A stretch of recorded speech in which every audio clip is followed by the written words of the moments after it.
হামজা চৌধুরী কবে বাংলাদেশ জাতীয় ফুটবল দলের জার্সিতে খেলবেন এ নিয়ে অপেক্ষার প্রহর গুনেছেন হাজারো বাংলাদেশি ফুটবল প্রেমীরা।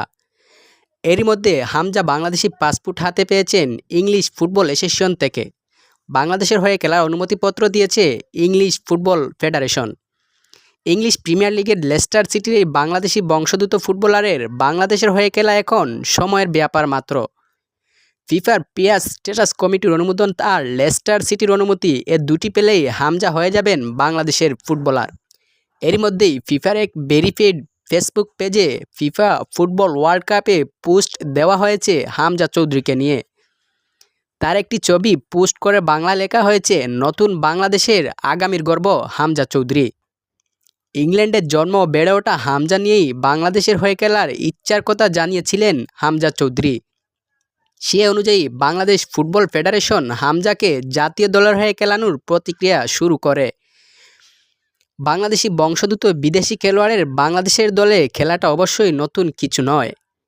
জামাল ভুঁইয়া, তারিক কাজিরা জাতীয় দলের অপরিহার্য সদস্য হয়ে গিয়েছিলেন সেই আগে থেকেই। তবুও হামজাকে নিয়ে বাড়তি আগ্রহ আর আলোচনার কারণ ইউরোপীয় ক্লাব ফুটবলের অন্যতম সেরা লিগে খেলায় হামজা চৌধুরী বাংলাদেশের হয়ে খেলেননি। ২৬ বছর বয়সী হামজা চৌধুরী বর্তমানে ইংলিশ প্রিমিয়ার লিগের সাবেক চ্যাম্পিয়ন্স লেস্টার সিটির অধিনায়ক। জিতেছেন এফএ কাপও, ইউরোপের দ্বিতীয় সেরা ক্লাব টুর্নামেন্ট ইউরোপ লিগও, এরপর দাব কনফারেন্স লিগেও খেলেছেন তিনি। হামজাকে বাংলাদেশের হয়ে খেলানোর ছাড়পত্র নিতে বেশ কিছু প্রক্রিয়ার মধ্যে দিয়ে যেতে হয়েছে বাফুফের। সে অনুযায়ী গত জুনে বাংলাদেশি পাসপোর্টের অবদান করেন হামজা চৌধুরী। পাসপোর্ট হাতে পেয়েছেন আগস্টে। এরপর তিনি পেয়েছেন এফএর অনাপত্তিপত্র। বাফুফের এখন তার ব্যাপারে আবেদন জানিয়েছে ফিফার প্লেয়ার্স স্ট্যাটাস কমিটিতে। ফিফার অনুমোদন দ্রুতই চলে আসার কথা।